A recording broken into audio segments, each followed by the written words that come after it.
You already know TMF, aka AAA, back at it again with something a little different.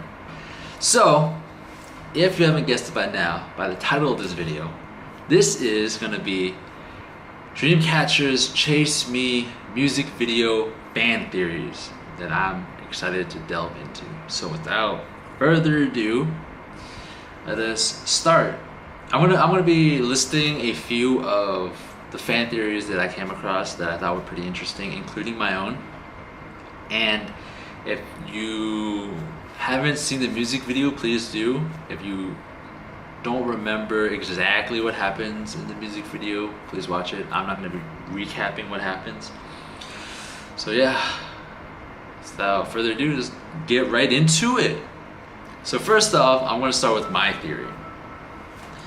So my theory is that the girls died in the room 808, and this guy is trying to find out what happened, and through the course of his investigations, they start haunting him as a way, I think, to give him clues on what transpired in that hotel looking area. And so what's interesting that I think needs to be noted was that they provided two scenes of a ritual. One in like a dark, nightmarish state where everyone was black, and the other in that like really flashback, happy, dreamlike state where everyone was smiling. Now I don't know what the context behind those two are, but I figured it probably has some deeper meaning in the story itself, but I can't get a good grasp of what that could be. Probably having to do something with the situation they're in now. So that's my theory. Let's go on to theory number 2. This one's from Young Insomnia's theory. And so this theory suggests, if I'm paraphrasing what they wrote down right, was that the girls were trapped in this dream and their goal was to turn it into a nightmare. And the guy that's in the music video was probably the one who trapped them in this this situation. And at the end there was a flashback to when they were happy, or maybe it was their reality. So I think this one suggests that the flashbacks were their reality, but this guy ended up trapping them in this dream, which I think is a pretty interesting theory. The next one is from Troy, aka K-Pop Reviewed. This is not really super theory. This more is just like kind of what happens in the music video, kinda.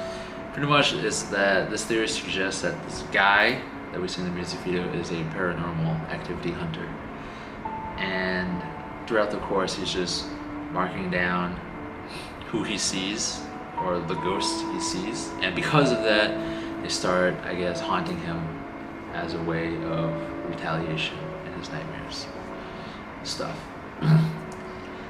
And then that was the third theory. The fourth theory is from Colleen. I think this one is probably the one I'm leaning towards the most because of the evidence they provided. So this theory suggests that the Chase Me music video reminds us that life only lasts for a very short time and death is unavoidable. The girls represent death, and then in the English translation in the lyrics it says, "Chase me, yes, find me, no one can stop me. You can't stop death, it will certainly happen, it is natural." That is what this theory suggests, and the evidence they provided is pretty spot on. So if we go through the music video, we start off with the girls' room, right? 808 is a police code for disturbing the peace. Alright, so let's go to the setting. The setting was full of paintings called Vanitas, a still life painting of a 17th century Dutch genre containing symbols of death or change as a reminder of their inevitability. There's a lot of paintings in here, which I think a good amount. There's a boy blowing soap bubbles, Casper, Nestor 1679. There's the Vanitas Stillaben 1681, Pier Francesco Cerdini. There's the Vanitas by Jan Sanders van Hemesen, 1535 to 1540. Forgive me if I'm butchering these names. Edward Collier, Países Bajos, 1642 to 1708. There's the Vanitas by Edward Collier too, another one. And so common Vanitas symbols and their meanings. Skulls, a reminder of the certainty of death. The rotten fruit, which symbolizes decay. Bubbles, which symbolizes the brevity of life and the sadness or the suddenness of death. The smoke, watch, hourglasses, the brevity / shortness of life. Musical instruments, which is the brevity and ephemeral nature of life. There are some of the books that were titled. Some of the titles of the books were Never Going Back by L. Roker and Retreat Hell by W.E.B. Griffin, which they suggest that didn't find any connections with the contents of the book, but from the title you get Retreat Hell because you are never going back. And so yeah, those were the evidence they provided on why they suggest their theory is about death.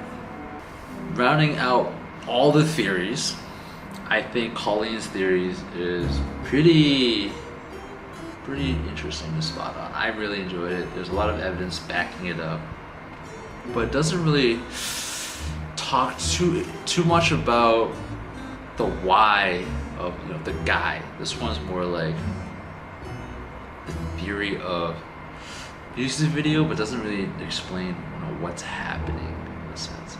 So this one is a really good theory. Maybe the symbolic nature, but maybe not in the way that talks about the music video plot too much. But yeah, it is the theories, which goes to show like how much deep thought goes into a Dreamcatcher music video. Yeah, that's pretty much it.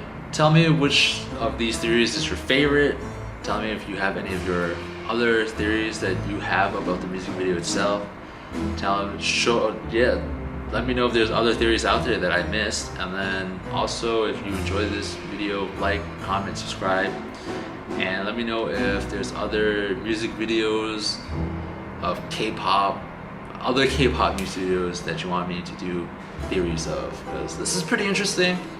I haven't done something like this in, I think this is probably my first time doing like a theory video, so I'm pretty excited about how to go about this and do more of it in the future if there's a high demand of it. So yeah, that's pretty much it. You already know. We're on to the next one.